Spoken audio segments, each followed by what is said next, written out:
sampai mati? Mungkin ada. Atau bahkan mungkin dimasukkan ke kandang apa? Singa. Kandang singa atau harimau. Yang ujungnya juga mati. Tapi cara-cara seperti ini tidak diperbolehkan. Karena ini termasuk kategori menyiksa.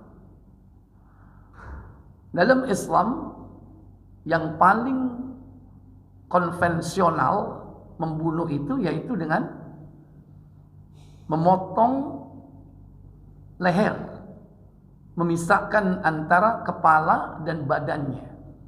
Mungkin ini barangkali dari zaman ke zaman termasuk cara membunuh yang paling efektif. Karena disitulah letak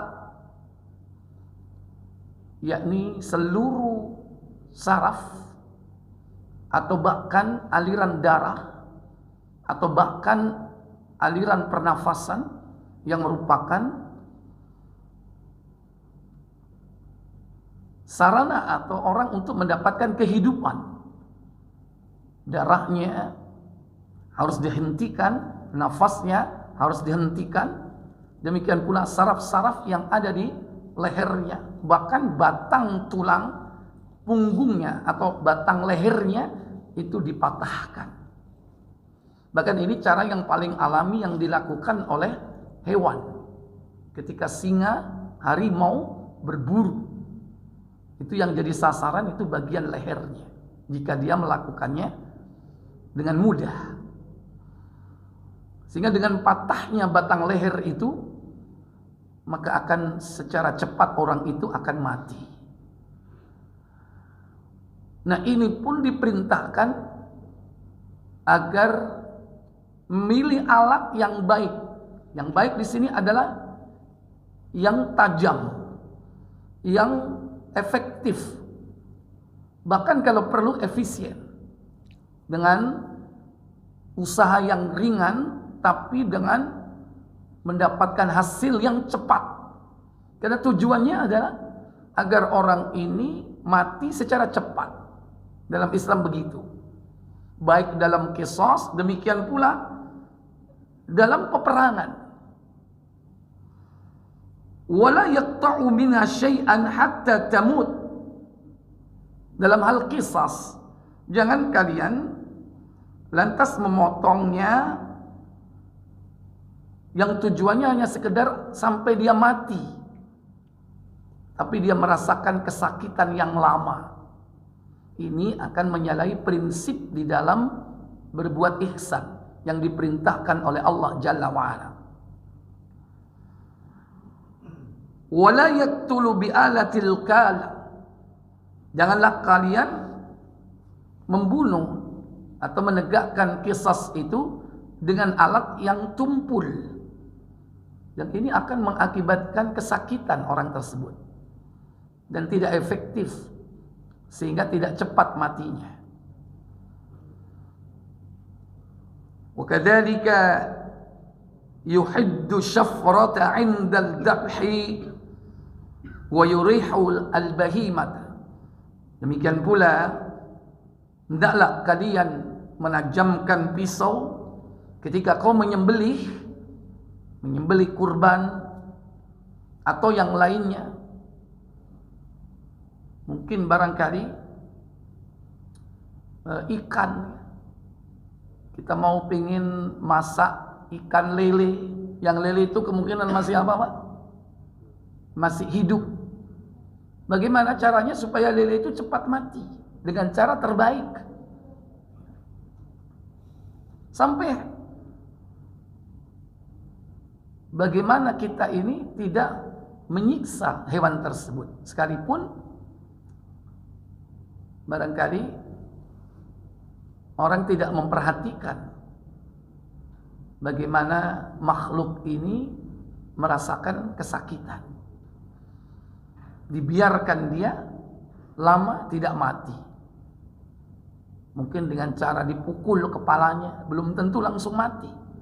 Tapi kalau dipotong lehernya, dipisahkan antara bagian badan dan kepalanya, maka dia akan cepat mati. Dan ada bagian-bagian tertentu, ini khususnya orang yang jualan ikan lele, itu titik pusat saraf dia supaya cepat mati. Dan itu viral sempat ya, video bagaimana cara supaya ikan lele itu cepat mati. Ini sampai dalam hal kategori berbuat ihsan kepada makhluk Allah Jalla wa'ala. Sementara kadang ada orang yang masak ikan itu dalam kondisi hidup langsung dimasukkan kemana Pak? Penggorengan. Ke penggorengan, wajan yang panas. Ini tidak dibetulkan, tidak dibenarkan dalam Islam. Kalau kita berbicara tentang al-ihsan, berbuat baik dalam segala urusan, maka diperintahkan kita untuk melakukannya dengan cara yang baik. Wala yuhiddu sikkina kibaluha. Dan ketika kau menyembelih hewan kurban atau hewan untuk akikah atau untuk sesuatu yang mubah, jangan kalian mengasah hewan itu di depan hewan yang lain atau hewan yang hendak dibunuh. Hewannya udah dibaringkan ini di depan mata kita, kita apa? Mengasah pisau. Sekalipun ini hewan, dia bisa merasakan itu. Hewan itu walaupun tidak punya perasaan, ada perasaan nggak? Akal tidak ada. Perasaan mungkin orang membantah tidak punya perasaan mungkin, tapi dia punya insting. Hewan pun kadang bisa menangis. Sebagaimana Rasulullah SAW pernah juga, yakni ada unta yang menangis karena terlalu berat diperkerjakan. Jadi ini adab etika di dalam menyembelih. Dan kita diperintahkan untuk berbuat baik. Sampai-sampai bagaimana caranya hewan ini tidak mati 2 kali. Jangan kau bunuh dia 2 kali. Sebelum mati beneran, dia sudah mati karena ditakut-takuti dengan pisau tadi itu. Maka melihat temannya disembelih, maka sebaiknya kalau menyembelih hewan kurban itu dibedakan dengan tempat apa? Dengan tempat pengumpulan hewan dan pemotongan. Ini kalau bisa dipisah atau paling tidak ditutup supaya hewan yang masih hidup tidak melihat temannya ketika disembelih. Ini bagian dari adab etika yang termasuk berbuat ihsan. Wa ayyaridu 'alaiha al-ma' qabla adh-dhabhi. Dan hendaklah kau memberi dia minum sebelum kau sembelih. Diberikan air supaya dia apa? Senang. Dia minum. Dia merasa nyaman setelah dia minum, tidak kehausan. Ini menurut Imam An-Nawawi rahimahullahu ta'ala.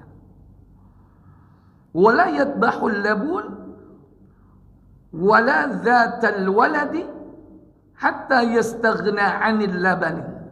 Dan jangan kalian menyembelih hewan yang masih banyak memiliki susu. Yang susu itu bisa dimanfaatkan. Atau dia memiliki anak yang masih kecil, yang anak itu masih menyusu kepada induknya. Jadi induknya jangan disembelih. Mungkin anaknya ini masih butuh, hingga betul-betul anaknya itu sudah tidak membutuhkan susu, maka disembelih hewan induknya ini. Sampai seperti ini menurut beliau. Kadang kalau kita butuh duit, kadang ya udah. Sementara ini permintaan dari orang-orang. Mungkin dipakai untuk akikah. Sekalipun dengan kambing betina pun boleh. Az-Dzukran, apakah jantan ataukah inasan, ataukah hewan itu betina, Sama, boleh, baik dalam hal kurban ataupun dalam akikah, dua-duanya boleh. Tapi dalam hal ini berbuat ihsan, kalau hewan itu masih memiliki anak yang menyusu atau dia sendiri kambing atau hewan betinanya itu masih banyak susunya yang bisa bermanfaat untuk yang lain, maka ditahan dulu. Atau bahkan jangan dijual dulu. Wa alla yastaqdi fil hadid. Dan jangan mencegah hewan itu untuk mengambil susunya atau anak hewan tersebut menyusu. Demikian pula wa yaklimul adfara indal halib, jangan kau mengambil bagian dari kukunya. Sebagaimana dikatakan qalu wala yatbahu wahidatan, janganlah kalian menyembelih salah satu dari hewan kurban itu, yakni qibala ukhra, di depan yang lainnya. Ini kata beliau. Bapak Ibu, saudara-saudari sekalian yang dirahmati Allah Jalla wa Ala, katabal ihsan, menetapkan berbuat ihsan. Kata-kata kataba di sini bisa dihukumi sebagai perintah, wajib hukumnya. Sebagaimana kita juga diperintahkan oleh Allah Jalla wa Ala melaksanakan ibadah siyam, puasa. Kutiba alaikumus siyam, diwajibkan atas kalian berpuasa. Demikian pula kutiba alaikumul qisas, diwajibkan atas kalian qisas. Ini merupakan perintah-perintah yang wajib. Demikian pula dalam hadis ini, innallaha katabal ihsana ala kulli syai', sesungguhnya Allah memerintahkan berbuat baik. Perintah di sini adalah perintah wajib untuk berbuat baik dalam segala urusan. Maka berbuat baik bisa jadi kepada makhluk. Berbuat baik bisa jadi kepada yakni benda-benda yang ada di sekitar kita, yang bisa membawa dampak madarat, kerusakan di muka bumi. Bahkan berbuat baik kepada Allah Jalla wa'ala Al-Khaliq, ini perintah. Karena Allah Jalla wa'ala berbuat baik kepada kita. Berbuat baik kepada Allah yang paling utama dan pokok yaitu mentauhidkan Allah, tidak berbuat syirik. Allah Jalla wa'ala berfirman di dalam surah Luqman 31 pada ayat 12. Allah memberikan Luqmanul Hakim hikmah. Walaqad atayna Luqmanal hikmah, dan sungguh kami telah memberi Luqman itu hikmah. Anishkur lillah, agar dia mensyukuri nikmat Allah. Wa may yashkur fa innama yashkuru li nafsi, barang siapa yang bersyukur kepada Allah, maka sungguh dia telah bersyukur kepada dirinya sendiri. Wa man kafar, barang siapa yang ingkar, fa innallaha ghaniyyun hamid, sungguh Allah maha kaya lagi maha terpuji. Maka berbuat baik kepada Allah, yakni bersyukur kepadanya, berterima kasih. Yang berterima kasih itu bukan untuk kepentingan Allah, tapi kembali kepada diri kita sendiri. Bagaimana caranya? Yaitu mentauhidkan Allah, tidak berbuat syirik. Maka pada ayat berikut, bagaimana Luqmanul Hakim memberi nasihat kepada anaknya, yakni agar jangan sampai dia berbuat syirik. Wa idh qala Luqmanu libnihi wa huwa ya'idhu ya bunayya la tusyrik billah. Dan ingatlah ketika Luqman berkata kepada anaknya saat menasihatinya, wahai anakku, jangan kau berbuat syirik, karena kesyirikan itu termasuk kezaliman yang besar.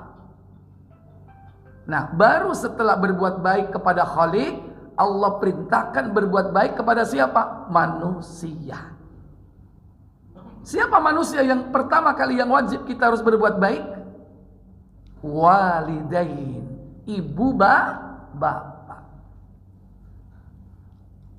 Buka surat Luqman 31 ayat 14.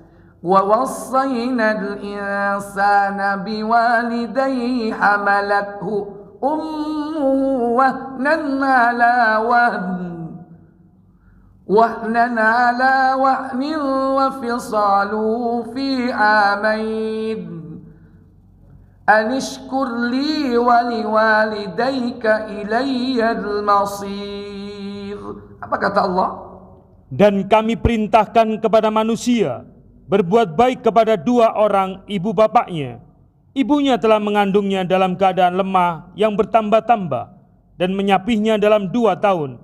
Bersyukurlah kepadaku dan kepada kedua orang ibu bapakmu, hanya kepadakulah kembalimu. Ya. Setelah hablum minallah, baru kemudian hablum minan nas.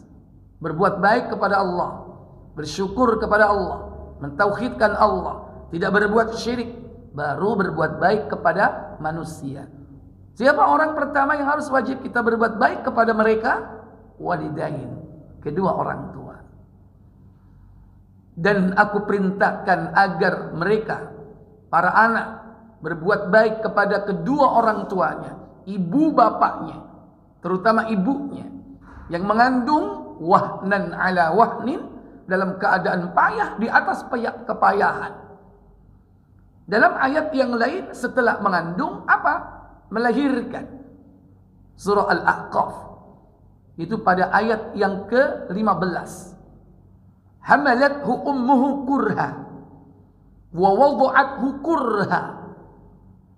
Karena ibunya telah melahirkan dalam keadaan susah payah. Wa hamluhu wa fisaluhu 30 syahra. Masa mengandungnya dan juga menyusuinya 30 bulan atau 2,5 tahun. Dalam Luqman disebutkan 2 tahun. Dalam surah Al-Ahqaf 2,5 tahun.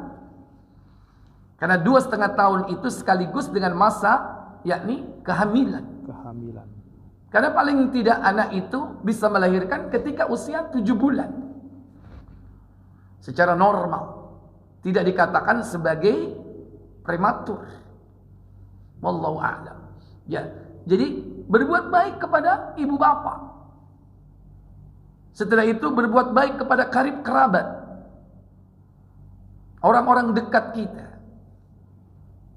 Dalam surah An-Nisa surah keempat pada ayat 36. Wa qada rabbuka.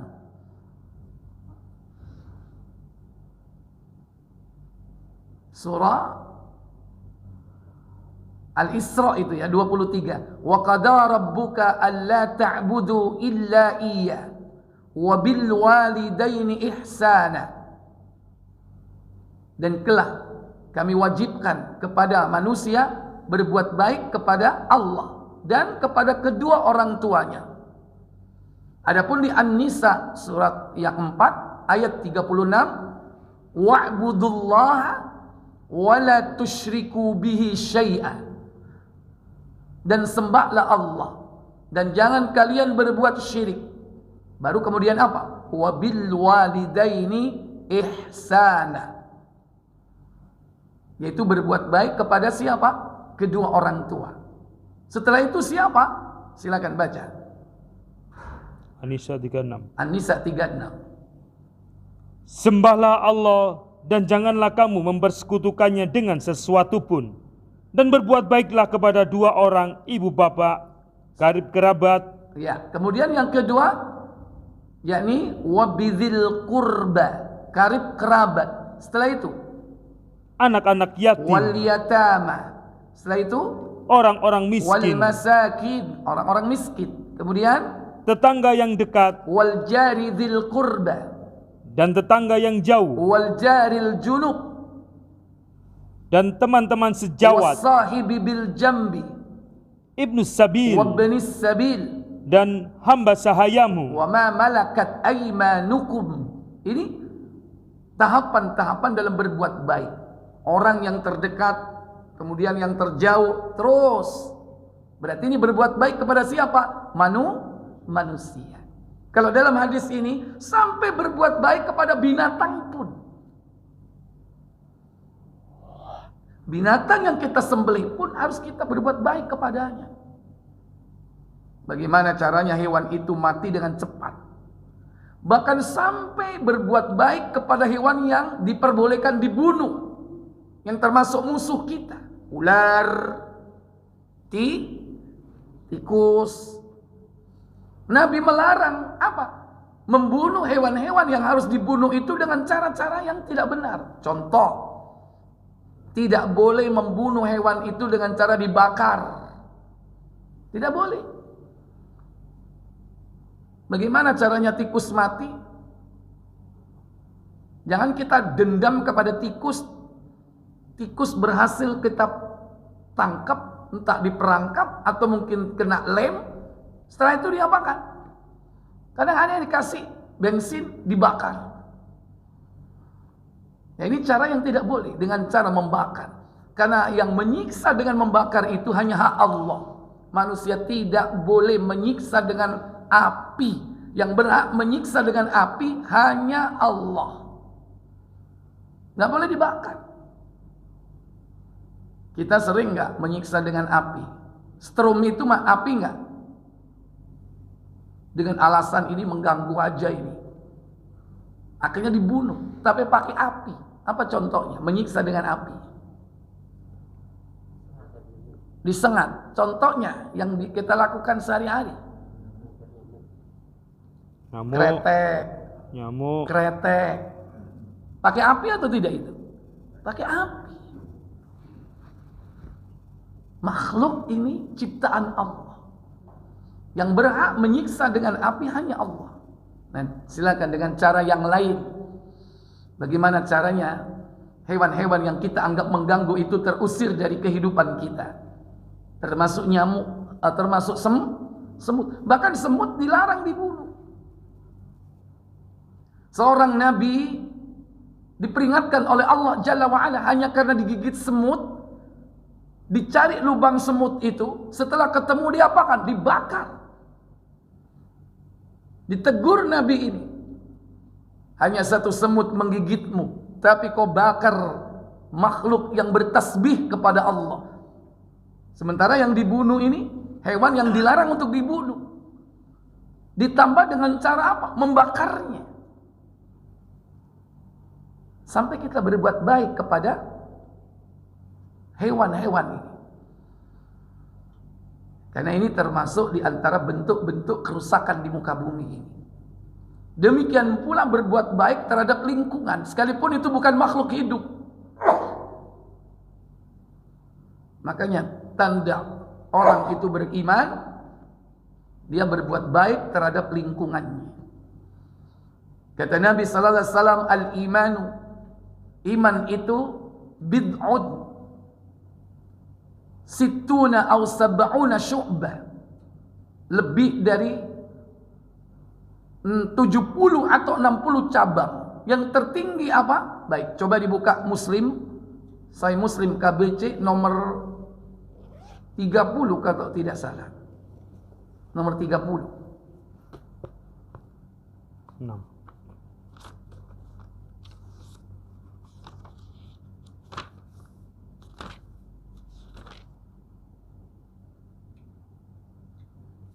Silakan. Dari Abu Hurairah radhiyallahu an, ia berkata, Rasulullah SAW bersabda, apa sabda beliau sallallahu alaihi wasallam? Iman mempunyai lebih dari 70 atau 60 cabang. Ya. Cabang yang utama mengucapkan La ilaha illallah. Wa a'laha, yang tertinggi dari cabang iman itu adalah apa? Qaulu la ilaha illallah. Ucapan tidak ada ilah sesembahan yang hak kecuali Allah. Itu yang tertinggi. Yang paling rendah, dan yang paling rendah menyingkirkan bahaya dari jalan. iya, wa adnaha, dan yang paling rendah dari iman itu atau cabang iman itu, imatatul adza anit thariq, menyingkirkan gangguan yang ada di jalan. Ini Bapak Ibu termasuk berbuat ihsan. Kira-kira yang mengganggu di jalan itu apa contohnya, Pak? Mungkin duri. Mobil. Mobil, Pak, katanya mengganggu di jalan, Pak. Paku. Ini mobil parkir sembarangan gitu maksudnya. Ya kalau itu panggil orangnya, jangan disingkirin. Gimana nyingkirkannya? Panggil orangnya, Pak, mohon maaf mau lewat gitu. Ini yang mengganggu di jalan. Mungkin paku, mungkin duri, mungkin pecahan-pecahan kaca. Tikus. Nah, tikus. Maksudnya apa tikus? Bangkai tikus. Oh, bangkai tikus. Tapi kenapa ya orang kok membuang bangkai itu mesti di jalan, Pak? Apa alasannya, Pak? Wallahu a'lam. Mungkin itu mengganggu. Iman yang paling rendah itu menyingkirkan gangguan-gangguan itu. Dan ini berbuat ihsan. Berbuat ihsan terhadap lingkungan. Apa? Termasuk intiqasul ma, hemat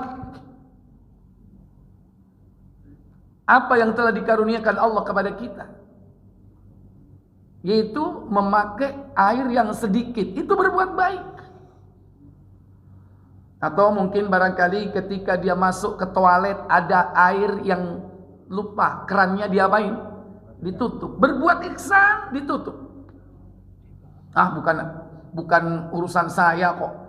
Bukan saya yang bayar kok, biarin. Nah ini termasuk orang yang tidak berbuat ihsan.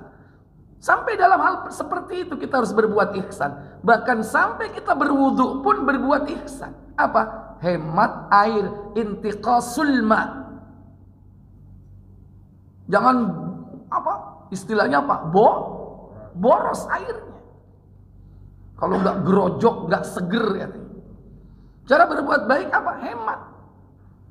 Mungkin di rumah, kalau itu tanggung jawab kita, karena kita yang bayar listrik, kita apa?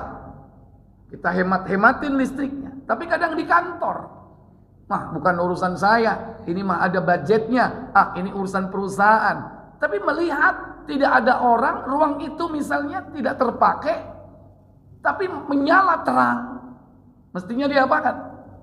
Dimatikan. Ini cara berbuat ihsan dalam segala urusan. Dalam konteks kehidupan kita sehari-hari. Berbuat ihsan. Ada sesuatu yang milik orang lain tercecer. Bagaimana kalau ada barang orang lain tercecer, Pak? Dalam berbuat ihsan? Halo? Kita ambil. Yang pertama menurut Islam, kalau ada barang tercecer, udah biarkan. Kita nggak punya urusan dengan barang itu, biarkan. Cuman kita ini kadang sok jadi pahlawan. Apa? Setan berbisik, ambil aja daripada diambil oleh orang lain, mending kamu. Mungkin kamu butuhkan, atau mungkin kamu ambil, kamu apa? Kasihkan orang lain daripada diambil oleh orang lain. Ini hal-hal yang kadang-kadang dianggap remeh, padahal kita bisa berbuat baik. Pertama apa? Dengan membiarkan. Karena Nabi mengatakan, biarkan barang itu, jangan kau ambil, nanti pemiliknya akan datang mengambilnya. Pasti dia akan datang mengambilnya. Kalau konsep ini kita pegang teguh, nggak ada. Pencuri itu tidak ada. Kenapa? Itu bukan milik kita, bukan hak kita. Kita nggak punya urusan dengan barang itu. Ya sudah, tinggalkan. Tapi kira-kira bisa nggak seperti itu, Pak? Ya. Kita pulang terakhir di kantor. Di depan pintu kantor ada duit segebok warna merah Soekarno-Hatta. Tercecer di situ. Dan kita yakin itu bukan milik kita. Kira-kira diapain, Pak, duitnya, Pak? Hah? diselamatin. Alasannya diselamatin kemana? Bahasanya diselamatin, diamankan, ya kan? Ambil masuk tas. Mestinya yang pertama dalam Islam dibiarkan. Tapi mungkin barangkali ya, aneh ya seperti itu. Kalau kita mau melakukan, menyelamatkan barang itu, diambil langsung diumumkan. Kalau ada barang tercecer, kemudian kita pengen mengembalikan kepada pemiliknya, maka begitu kita ambil, tidak boleh tangan ini, barang ini kita masukkan ke tempat kita, langsung diangkat ke atas dan diumumkan, ini milik siapa, ini milik siapa. Kau sampaikan kepada halayak waktu itu. Atau kalau tidak, kau berjalan ke tempat yang dijadikan sebagai sarana untuk mengumumkan. Jadi tidak langsung begitu diambil masuk kantong. Begitu ditanya, kamu ambil? Enggak, nanti saya umumkan. Nanti kapan? Ya ini. Jadi berbuat baik dalam perkara-perkara yang mungkin barangkali bisa masuk kepada fitnah yang akan menimbulkan prasangka, tuduhan yang buruk, yang tentunya ini akan membawa dampak dan madarat dalam lingkungan kehidupan.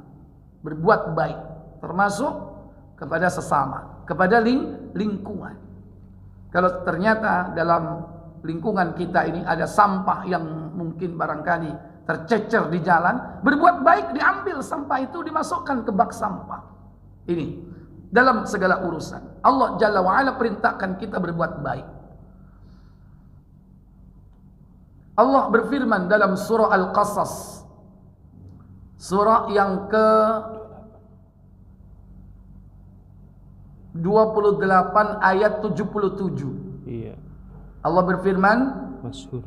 "Wabtaghi fima ataka Allahu ad-daral akhirata wa la tansa nasibaka minad dunya wa ahsin kama ahsana Allahu ilaik wa la tabghil fasada fil ard innallaha la yuhibbul mufsidin." Apa kata Allah? Dan carilah pada apa yang telah dianugerahkan Allah kepadamu, yaitu kebahagiaan negeri akhirat. Dan janganlah kamu melupakan bagianmu dari kenikmatan dunia. Dan berbuat baiklah kepada orang lain, sebagaimana Allah telah berbuat baik kepadamu. Dan janganlah kamu berbuat kerusakan di muka bumi.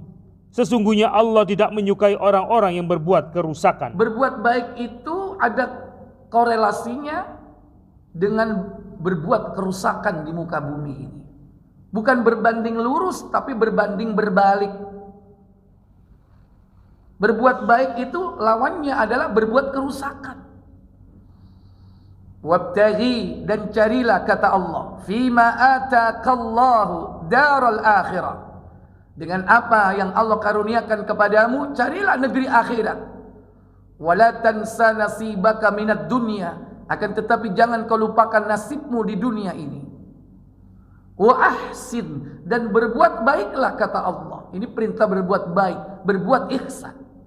Kama ahsanallahu ilaik, sebagaimana Allah telah berbuat baik kepadamu. Nggak kurang-kurang Allah telah berbuat baik sama kita.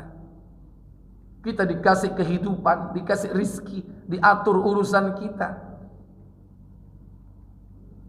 Luar biasa yang Allah berikan kepada kita berupa nikmat-nikmatnya ini. Berbuat baiklah, kata Allah, sebagaimana Allah telah berbuat baik kepadamu. Wala tabghil fasadu fil ardi, janganlah kalian berbuat kerusakan di muka bumi ini.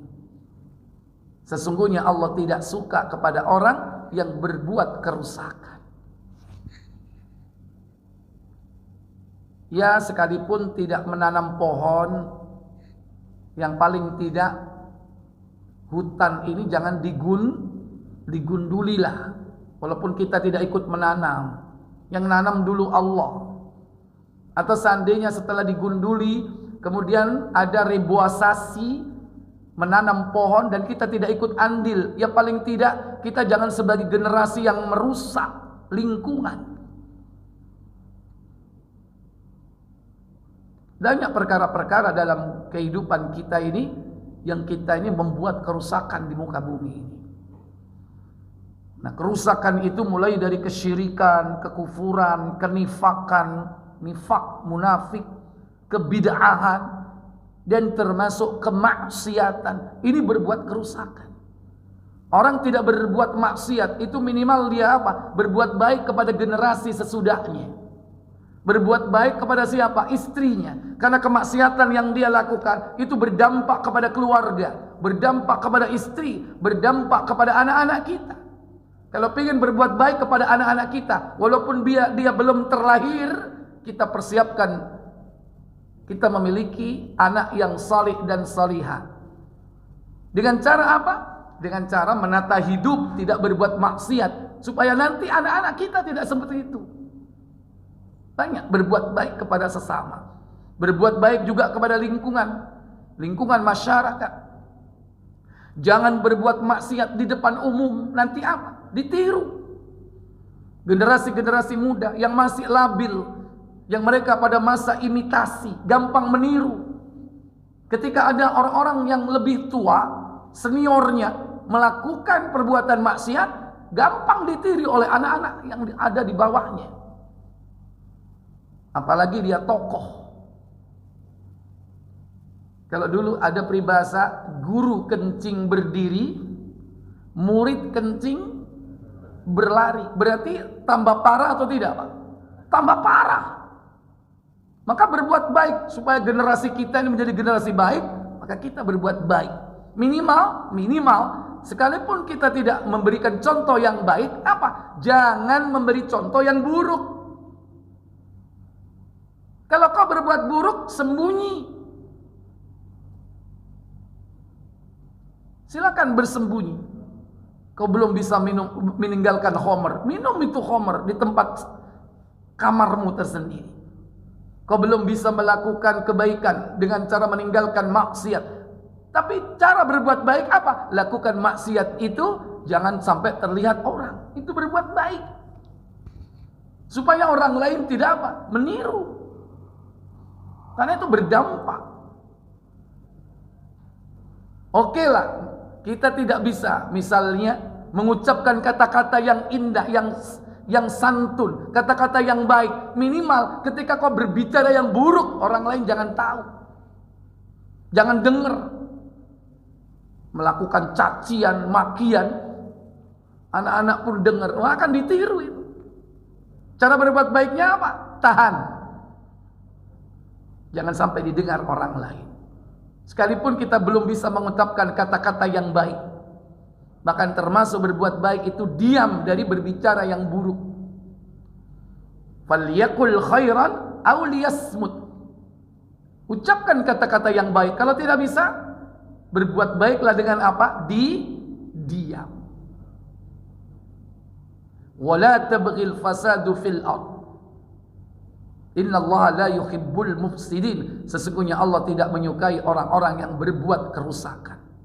Nah, kalau kita sudah bisa berbuat baik dalam segala urusan, baik yang mahdhah, yang ghairu mahdhah, baik yang ibadah maupun bukan ibadah, baik kepada makhluk hidup ataupun juga kepada sesama ciptaan Allah Jalla wa Ala, maka dia akan dapat predikat orang yang muhsin. Dan inilah tingkat tertinggi Bapak Ibu dalam agama. Agama itu terdiri dari 3 martabat: al-Islam, al-Iman, al-Ihsan. Tingkat tertinggi al-Ihsan. Dan kalau sudah sampai tingkat tertinggi al-Ihsan, maka orang ini termasuk orang-orang yang bertakwa kepada Allah Jalla wa'ala.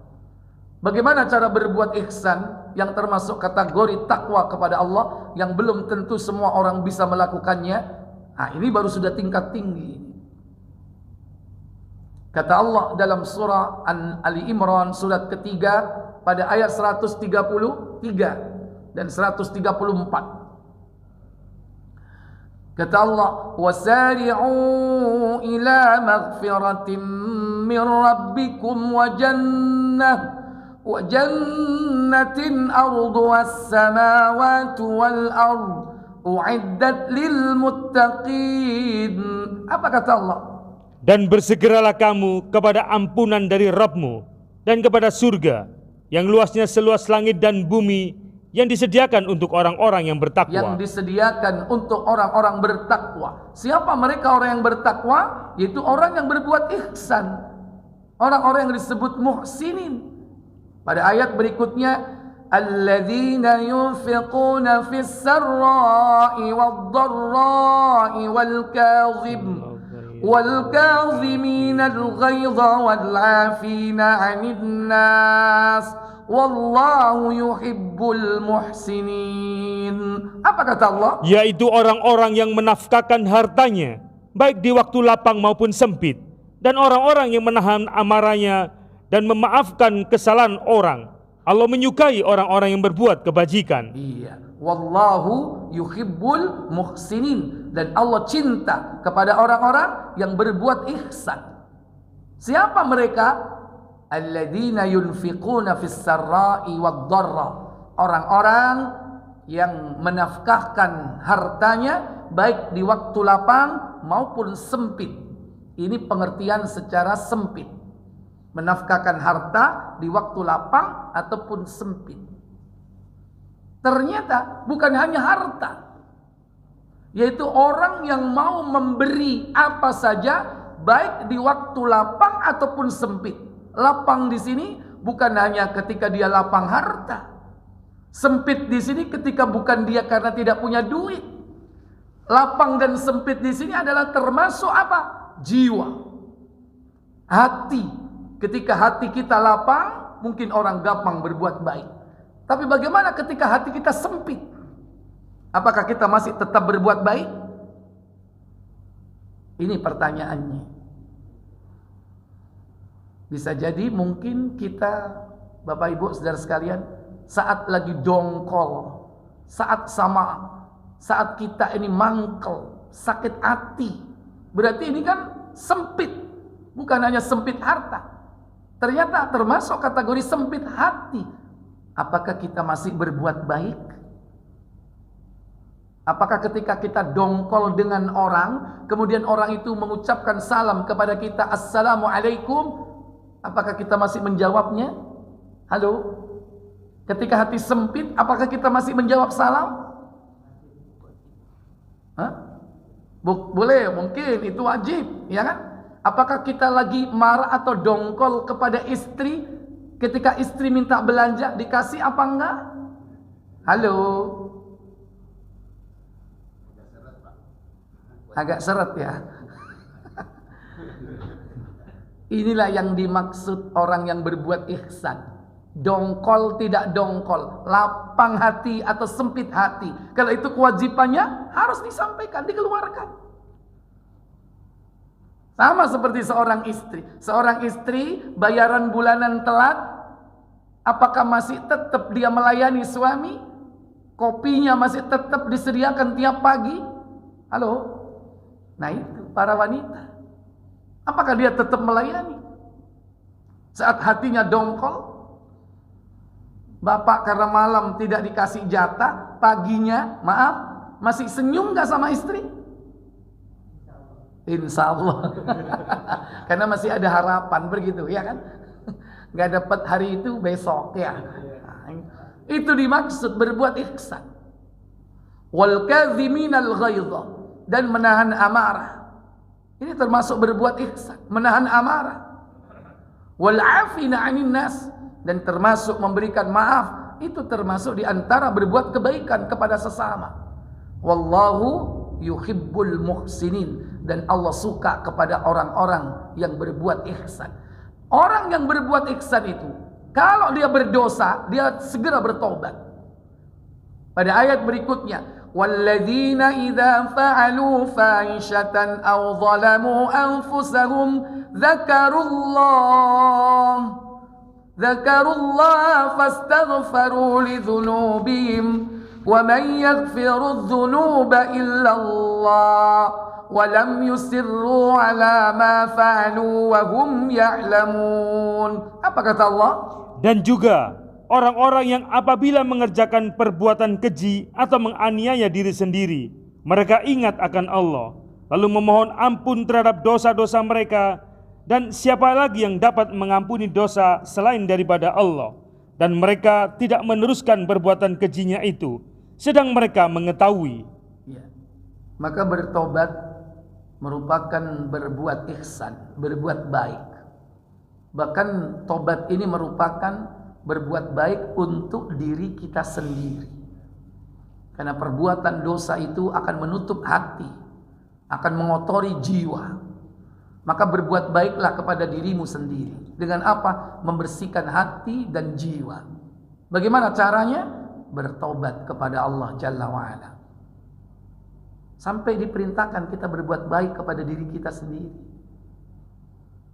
Mensyukuri nikmat, udah dikasih tubuh yang bagus, kulit mulus. Berbuat baiklah kepada diri sendiri. Yaitu apa? Jaga itu kesehatannya, jaga itu ciptaan Allah. Dikasih kulit yang bagus, dibatik, digambari kalajengking, digambarin ular. Diapain Pak namanya? Ditato. Itu berarti nggak berbuat baik, tidak berbuat baik kepada diri sendiri. Mendolimi diri. Dikasih kesehatan, dikotori paru-parunya dengan asap. Berbuat baik nggak itu? Itu nggak berbuat baik, sama dirinya sendiri nggak berbuat baik. Ya. Ini contoh berbuat baik dalam segala urusan, dalam segala hal. Baik kepada apapun yang ada di luar diri kita ataupun yang ada di dalam diri kita. Wallahu a'lam. Mungkin ini Bapak Ibu saudara sekalian yang bisa saya sampaikan. Seperti biasa sebelum saya tutup, silakan saya berikan waktu untuk tanya jawab. Silakan. Ya, silakan. Assalamualaikum warahmatullahi wabarakatuh. Waalaikumsalam. Untuk nanya, ini kalau kita ada perseteruan dengan orang lain, kita mau memaafkan tapi gengsi gitu. Kita memaafkan dalam hati itu apa sudah cukup kan? Iya. Jadi memaafkan seseorang itu tentu orang yang kita maafkan tidak mesti tahu. Boleh memaafkan seseorang tanpa sepengetahuan orang tersebut. Tapi betul-betul ikhlas. Apa tandanya ikhlas? Hubungan itu terjalin seperti biasa. Ketika dia menyapa, tetap kita akan menjawab. Ketika menegur, kita pun merespon. Ketika dia ucapkan salam, kita jawab. Ketika dia senyum, kita balas dengan senyum. Sekalipun kita tidak mengatakan, aku sudah memaafkan kamu, seluruh kesalahanmu ku maafkan. Tidak harus dia tahu. Dan tidak harus kita memberitahu. Menghilangkan perasaan sakit hati, menghilangkan dendam dalam hati, itu bagian dari memaafkan. Kalau itu dilakukan secara ikhlas, berarti semua hubungan itu akan menjadi clear, baik kembali. Nah, ini lebih penting, Pak, daripada hanya sekedar lisan, ya udah aku maafkan kamu, tapi ternyata apa?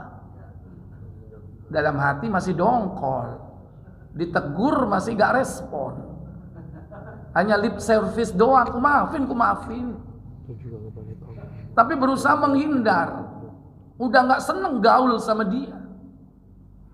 Kadang begitu. Ya walaupun itu masalah perasaan yang kita kadang mungkin tidak bisa membersihkan sebersih-bersihnya. Tapi paling tidak kewajiban-kewajiban sebagai hamba Allah, interaksi sebagai seorang muslim ini harus tetap terjalin. Tetap akhirnya bertegur sapa. Walaupun memang dalam Islam diberi kesempatan tidak bertegur sapa. Ada batas maksimal 3 hari. Kata Nabi, buka Sahih Muslim nomor 2189. Apa sebabnya orang itu rusak hubungannya? Di antaranya apa? Marah. Yang kedua, iri dan dengki. Yang akhirnya dia apa? Acuh tak acuh. Apa kata Nabi sallallahu alaihi wasallam? Silakan. Dari Anas bin Malik radhiyallahu anhu berkata, Rasulullah sallallahu alaihi wasallam bersabda, Apa sabda beliau? janganlah kamu saling marah. La tabaghadu. Jangan kalian saling marah. Saling berarti dua pihak. Kalau salah satu marah, satunya tidak marah, urusan akan selesai. Urusan yang panjang itu kalau saling marah. Ada orang marah, kita nggak marah, ya selesai. Biarin dia marah. Lama-lama dia akan berubah kalau kita nggak marah. Makanya di sini larangannya adalah apa? Saling marah. Api ketemu api. Mestinya api harus ditemukan dengan apa? Air. Yang kedua, Jangan saling dengki. wala tahasadu, saling dengki, saling iri. Iri, dengki. Ada orang dengki sama kita, kita balas dengan kedengkian, nggak selesai. Sampah dibuang di depan rumah kita, kita balas apa? Sampah dia, kita balik baknya supaya tercecer kemana-mana. Nggak selesai itu. Saling dengki. Ada orang dengki, gak usah kita balas, biarin aja. Ini yang kedua. Yang ketiga, Dan jangan pula saling tak acuh satu sama lain. wala tadabaru, jangan saling acuh tak acuh satu dengan yang lain. Tidak mau bertegur sapa. Karena marah, karena iri, sehingga dia gak mau tegur sapa. Maka kata Nabi SAW, apa kata beliau? Tetapi jadilah kamu semua bersaudara. Wa kunu ibadallahi ikhwana. Jadilah kalian hamba-hamba Allah bersaudara. Dalam surah Al-Hujurat 49 pada ayat 10, ya ayyuhalladzina innamal mu'minuna ikhwatun فأصلحوا بين أخويكم واتقوا الله لعلكم ترحمون. Apa kata Allah? Orang-orang beriman itu sesungguhnya bersaudara. Sebab itu damaikanlah atau perbaikilah hubungan antara kedua saudaramu itu, dan takutlah terhadap Allah, supaya kamu mendapat rahmat. Iya, supaya kalian mendapat rahmat, kasih sayang dari Allah. Maka apa? Islah. Kalau kita sudah islah, apa? Kita mengislahkan orang lain yang bermusuhan. Si A, si B bermusuhan. Kalau perlu kita bohongi, boleh. Si A, si B bermusuhan. Kita ketemu si B. Si B, kamu nggak tahu si A ya? Si A itu kangen loh sama kamu. Iya tak? Dia kan musuhku. Enggak, kemarin gua ketemu. Dia kangen sama kamu. Kangen berat katanya. Kita datang ke si A, bilang yang sama. Ya kan? Kalau kita sudah memainkan ini, mindsetnya udah berubah. Ketika keduanya bertemu, kira-kira wajahnya udah berubah nggak? Berubah.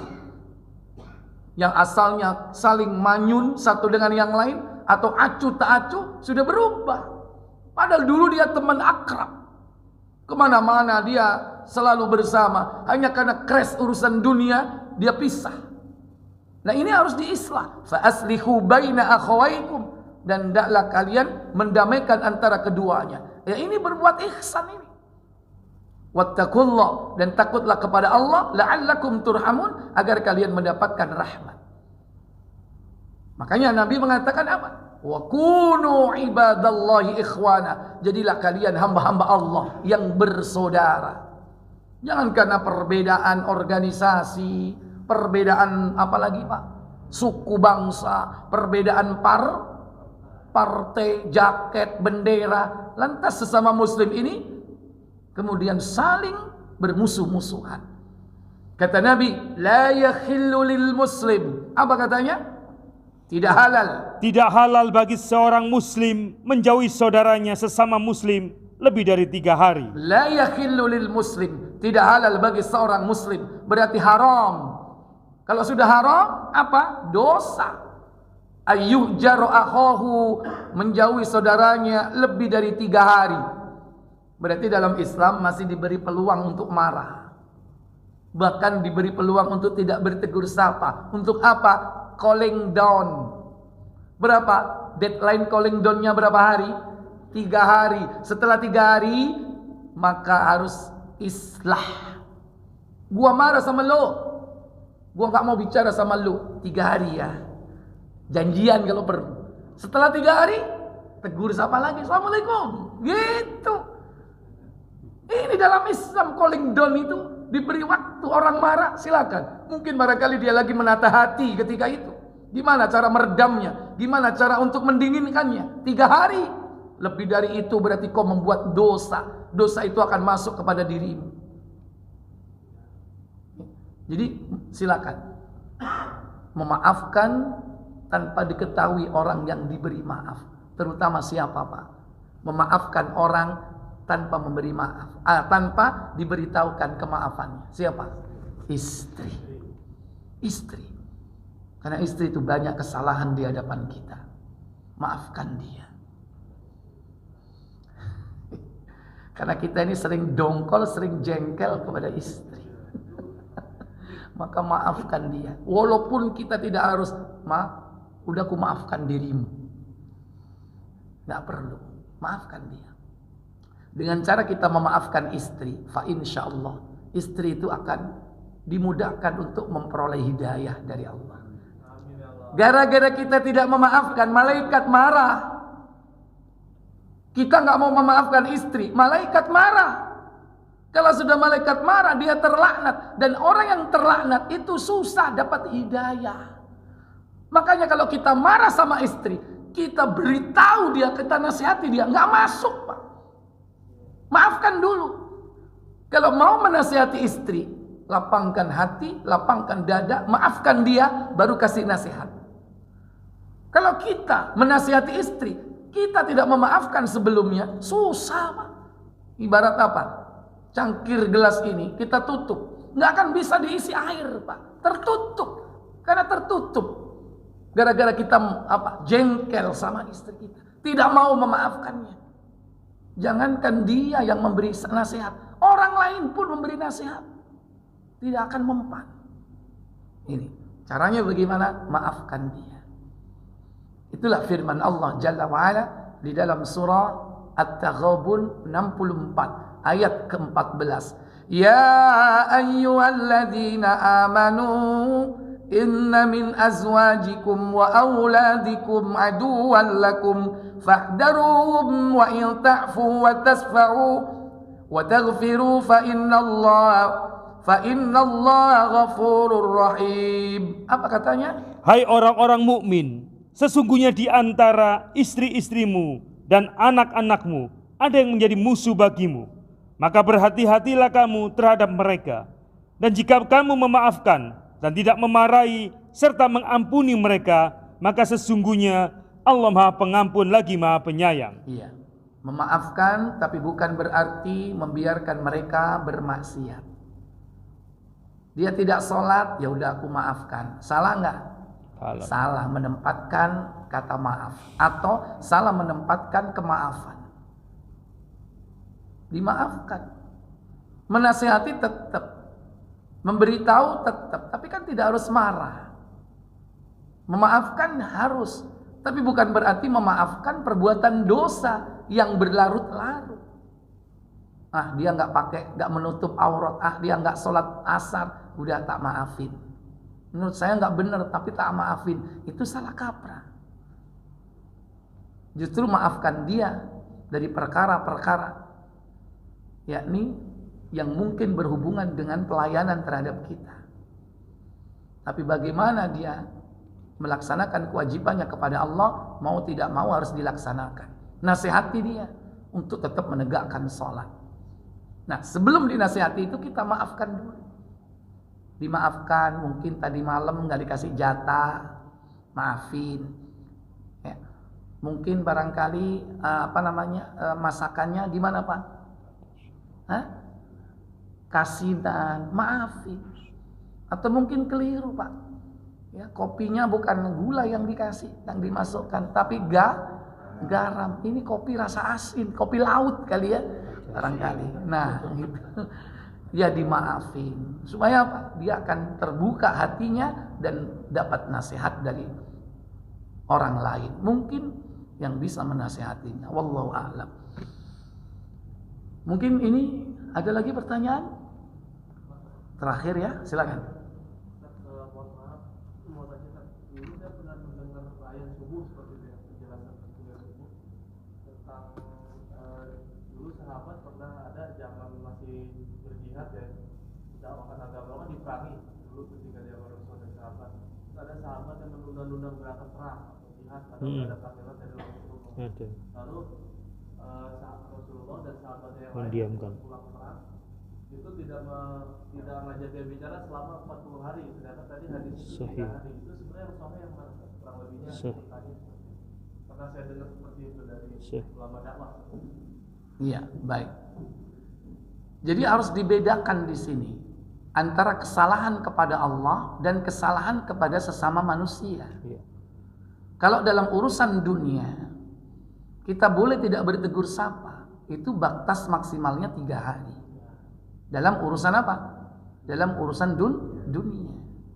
Mungkin urusan jual beli, ya, crash dalam urusan mungkin hubungan sosial kita. Itu diberi batas maksimal 3 hari. Nah, dalam kasus Ka'ab bin Malik namanya, dia dihajar hampir 50 hari. Dihajar. Tidak ditegur sapa, bahkan bukan hanya oleh Nabi, tapi apa? Oleh seluruh kaum muslimin. Kenapa? Masalahnya bukan dunia, ini masalah agama. Nabi menyerukan untuk berjihad. Waktu itu adalah perang Tabuk. Ya. Semua pada berangkat. Padahal perang Tabuk ini perang terakhir Rasulullah yang dalam kondisi prihatin. Ketika itu kondisi musim panas. Saat itu ujiannya apa? Ketika saat kurma itu ranum, siap dipanen. Orang kan menunggu-nunggu panen raya ini. Siap menikmati buah kurmanya di musim panas. Nah, ini kumandang jihad disampaikan. Sementara kaum muslimin ketika itu logistik, akomodasi, transportasi, alusista itu terbatas. Sampai-sampai kendaraan kuda itu harus dinaiki 5 orang. Bukan 5 orang langsung naik, bukan, gantian maksudnya. Berdua nanti jarak berapa, berdua lagi gitu, bukan langsung 5. Karena terbatasnya transportasi, dana dan sebagainya. Walaupun akhirnya apa? Ini orang gak jadi perang. Gak jadi perang apa? Karena orang kafir kalah sebelum itu. Udah kalah mental. Mereka kalah. Kaum muslimin balik. Nah, si Ka'ab bin Malik ini menunda-nunda keberangkatannya. Padahal apa? Orang lain gak punya kuda, dia punya kuda. Orang lain gak punya bekal, dia punya bekal. Tapi dia apa? Menunda-nunda. Ntar dulu. Dia udah jauh, nanti gua kejar. Dipur kalau orang kata orang Jawa. Dipur ya, udah biarin, nanti gua kejar. Ditunda. Akhirnya tahu-tahu udah balik. Nabi sudah di sana, udah bicarain itu kenapa ini Ka'ab bin Malik gak datang nih. Ada sahabat sampai kadang su'dzon karena dia terpengaruh oleh pakaiannya, kebesaran dari pakaiannya misalnya. Tapi dibantah oleh yang lain. Kenapa? Karena Ka'ab bin Malik ini tidak pernah berbuat seperti itu. Ya jatuh dia pada saat itu. Tapi begitu Rasulullah SAW datang, dia tidak menyampaikan alasan kenapa dia tidak berangkat. Dia jujur pada dirinya, jujur kepada Nabi, tidak berdusta sebagaimana yang lain. Mencari-cari alasan, itulah orang-orang munafik. Nah, oleh karenanya Nabi membiarkan dia sampai Allah memberikan keputusan. Sampai berhari-hari kaum muslimin disuruh jangan dekati Ka'ab. Jangan kau menjawab salamnya. Ya, bahkan istrinya pun jangan kau dekati, jauhkan istrinya dari dia sampai sekian hari.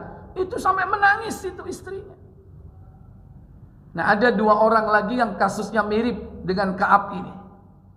Dan akhirnya sekian hari Allah turunkan wahyu dan akhirnya mereka diampuni oleh Allah. Itu kalau masih ada kalau ada Rasul, ya kan?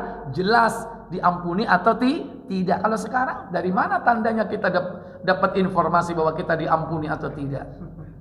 Zaman Nabi ada, dapat wahyu. Nah, ini contoh. Kalau itu urusan agama, terindikasi dia melakukan pelanggaran dalam syariat, termasuk di antara ciri-ciri munafik, maka Nabi menghajarnya berhari-hari sampai Allah memberi keputusan. Adapun kalau dalam urusan dunia ada batas waktunya. Orang bisa jengkel, orang bisa marah, itu wajar, itu merupakan tabiat dasar manusia. Kalau dalam urusan dunia diberi batas waktu sampai berapa? 3 hari untuk menata hatinya, cooling down. Setelah itu harus kembali islah. Dan itulah termasuk di antara ciri-ciri muhsinin, orang yang berbuat baik. Wallahu a'lam. Saya pikir cukup, semoga bermanfaat. Wa akhiru da'wana subhanakallahumma wa bihamdik asyhadu an la ilaha illa anta astaghfiruka wa atubu ilaik. Wassalamualaikum warahmatullahi wabarakatuh.